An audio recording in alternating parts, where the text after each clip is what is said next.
he's unpredictable in the wrong way. He's unpredictable in whether he would back up Ukrainian troops who are sitting in the trenches at this moment. He's unpredictable about how he would stand by Taiwan.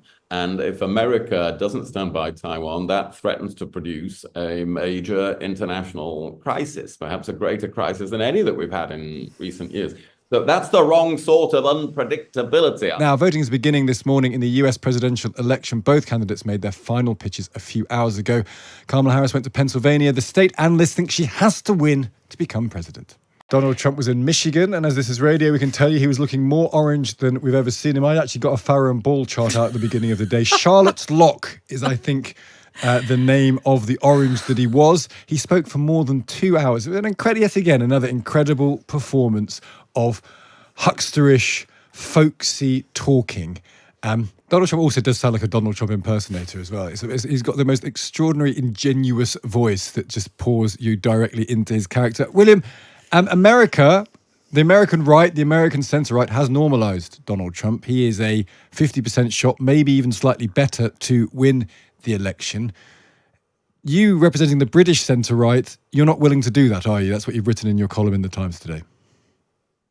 No, absolutely not. I think he is a real danger to America and the world. He's created a personality cult, really, in place of a political party. It is all about him. That is very dangerous to begin with, because he's not going to, if he wins, he wouldn't put anyone around him who would ever disagree with him or restrain him in any way. But also, he's not, a lot of us who are conservatives have supported Republicans in the past in America because they were rather like us. They are the conservative end of American politics. Donald Trump isn't a conservative. He wants a huge budget deficit. He wants to put tariffs on trade. He can't be relied on to stand by Ukraine and other democracies. So this is actually not something that I think probably most conservatives in Britain and across Europe can support. So I'm really hoping, despite having supported, Reagan and Bush and so on in the past, I'm really hoping that Kamala Harris wins tonight. Is he dangerous, or is it just that he is distasteful to many people, not least what he's accused of doing, what he's been found to have done in the legal system, the way he talks, even the way he talks about his opponents, his critics, the media. There's a lot of distaste that's built into this system. Is it wrong, though, to mistake that distaste that some people feel for a sense of danger? Is he that dangerous? No, he is. It is definitely dangerous to have, as the most powerful man in the world, or certainly in the democratic world, somebody who finds it totally routine and normal to threaten and bully and intimidate opponents, who did try on January 6th, 4 years ago, to instigate an insurrection against the Constitution of the United States and to overturn entirely illegitimate election results. That is definitely dangerous, to give huge power to such a man. So I think, it's not just distaste. I mean, the distaste is obvious. He is a rambling, nasty individual, but he's actually positively dangerous. And that's why, although there's lots wrong with the Democrat Party, and there are many, many things we don't know about Kamala Harris and what she would actually do, I'm not saying she's a perfect candidate. Given this choice, it is really, really important, really consequential for the world that Trump is not elected tonight. Kezia, this could be an election in which gender is important, not so much in the candidacy. And it's interesting that Kamala Harris hasn't talked about being a woman in the way that Hillary Clinton did so much. But it just this may be the election, if Kamala Harris wins, she wins it because women came out and voted. Do you think that's possible? I lost the start of that, Stig. Sorry, the connection was a bit poor. But if you're asking me whether I think women will be critical as to whether or not Kamala wins and becomes the president of America, then I think unquestionably so, or indeed anybody who respects a woman's right to choose. When you talk about Trump being a danger, that to me is his primary danger, is the danger he presents to women's bodies. We're talking about a man here who opposes abortion to such an extent that he would force women who've been to or indeed women who our own lives are threatened by that pregnancy, he would still ban abortion in those circumstances. So I think he's a very clear and present danger to women, and I hope very much that it will be women that put Kamala Harris in the White House and in a position to protect that constitutional right. William, there are fellow Conservatives who have managed, many Conservatives would agree with exactly everything Kezia just said. And yet Robert Jenrick has said he would back Donald Trump, Boris Johnson. I interviewed him, it was a month ago, and he was very much making the case to rehabilitate Donald Trump. What do you say to those? Why do you think your fellow Conservatives are getting aboard the Trump train? Is it because he might win? Is it because there's a certain level of anti-woke social conservatism that they want to appeal to as well? Yes, I think it's that. And of course, there'll be a variety of opinion among conservatives in Britain about this.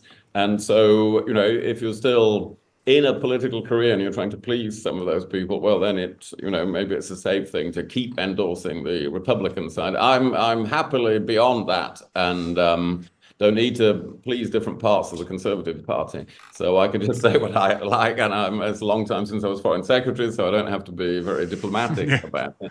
But they often rely.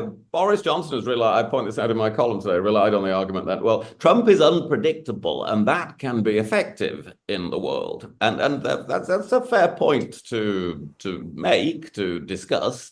But my answer to that is, but he's unpredictable in the wrong way. He's unpredictable in whether he would back up Ukrainian troops who are sitting in the trenches at this moment. He's unpredictable about how he would stand by Taiwan. And if America doesn't stand by Taiwan, that threatens to produce a major international crisis, perhaps a greater crisis than any that we've had in recent years.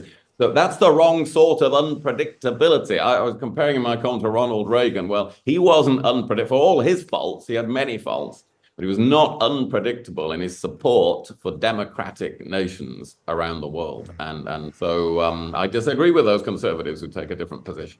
We've had two Democrats and a Republican who've advised presidents as for their predictions. So far, we've had 2 wins for Trump and 1 for Harris. We're not going to hold you to this. It's a very, very close election, but I am going to have to ask for an answer here. Who do you think will win, Kezia? Oh dear, you finished her off. She's like, I'm not answering stupid binary questions when I can't possibly know the answer to that question. William will do that for me. While we try and dig up Kezia again, William, do you have a prediction?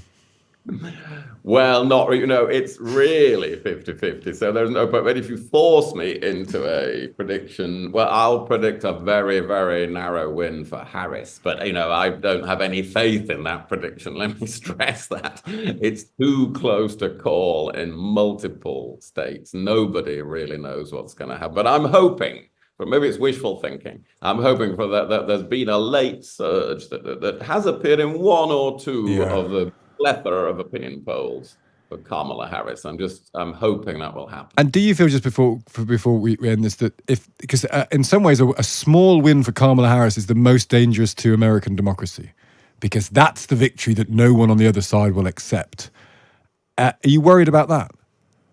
Yes, although not quite as worried as last time, because this time Trump isn't the incumbent president. The problem last time was his refusal to leave office, again, using the powers of the presidency to try to intimidate people in different states not to certify the results, and to try to force his own vice president not to certify the results.